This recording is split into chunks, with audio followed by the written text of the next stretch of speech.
Jadi sebenarnya ada nggak sih cara yang terbaik untuk membuat aplikasi dari berbagai metode yang ada, dari berbagai teknologi yang ada? Dan jawabannya adalah nggak ada cara yang betul-betul terbaik. Tapi at least ada satu cara yang setidaknya baik dan mudah.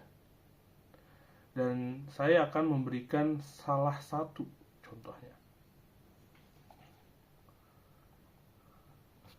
Video ini bisa ditonton oleh siapapun, mulai dari pemula sampai dari yang sudah jago coding juga bisa. Jika ada yang ingin ditambahkan, silakan tambahkan di kolom komentar ya. Dalam membuat website,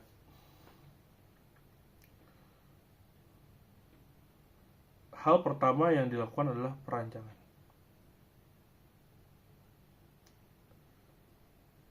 Kalau kalian tahu SDLC, memutuskan kita memakai siklus pengembangan program yang kita pilih adalah langkah awal untuk membuat program yang baik. Karena kita punya gambaran dan proses yang kita lakukan dalam membuat program menjadi terstruktur.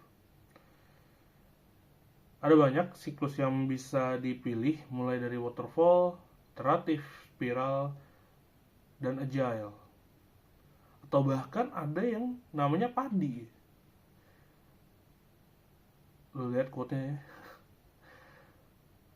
Apa sih itu PADI? PADI itu Planning, Analyzing, Design, and Implementation. Namun dari semua siklus yang saya lihat ini, saya melihat bahwasanya tahapan ini bisa kita kurangi menjadi 3 tahap. Yaitu adalah tahap why, how, dan what. Mungkin ada di sini yang merasa familiar dengan kata tersebut. Ya, karena kita juga udah belajar di sekolah juga, tapi bukan itu yang aku maksud. Karena ketiga hal ini saya terinspirasi dari satu buku, yaitu Start With Why dari Simon Sinek, yang mungkin kita bisa bahas di video terpisah. Namun 3 hal ini sudah memenuhi menurut saya dalam proses membuat aplikasi. Jadi apa saja sih 3 tahap ini? Yang pertama adalah why. Kenapa kamu membuat aplikasi ini? Nah, dalam tahap pertama ini kita menganalisa dan mencari alasan kenapa kita membuat aplikasi ini. Jelas kita bisa menganalisa dari keresahan kita sendiri. Kita mulai merinci dan menentukan kenapa ya kita bisa membuat aplikasi ini. Kenapa aplikasi ini harus ada? Kenapa aplikasi ini harus ada?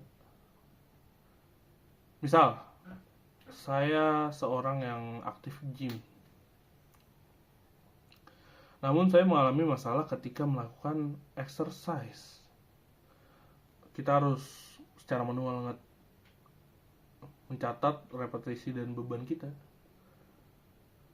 Dan biasanya ketika kita istirahat setiap set, kadang suka bablas. Dan kadang plan kita suka gonta-ganti. Jadi kita harus nulis lagi, ulang, harus ngetik lagi. Nah, ketika kita membuat aplikasi gym ini, kita sudah mengetahui sebelumnya kenapa kita membuat aplikasi tersebut.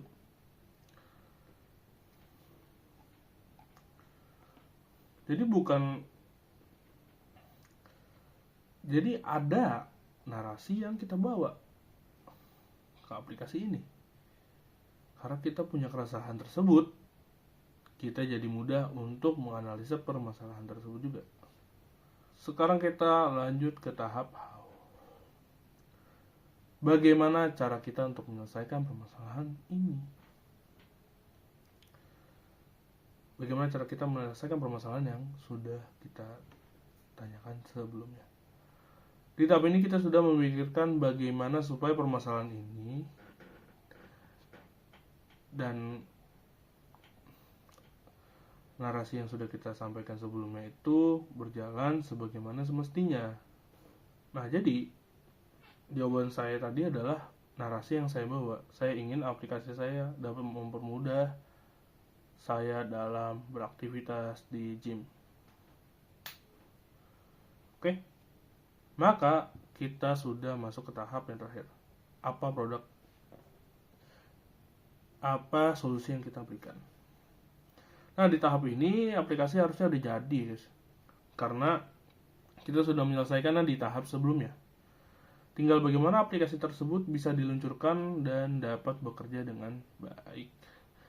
Di tahap ini kita juga mengumpulkan input dari pengguna, bisa kita sendiri ataupun user yang menggunakannya. Dan yang terakhir opsional adalah bagaimana aplikasi ini bisa didengar oleh masyarakat umum dan bisa dipakai oleh banyak user. 3 tahap atau fase ini sangat mewakili SDLC yang lainnya juga menurut saya. Dan di video berikutnya saya akan mencoba untuk membuat aplikasi berdasarkan 3 tahap ini. Dan 3 tahap ini ya. Oke, sampai berjumpa di video selanjutnya.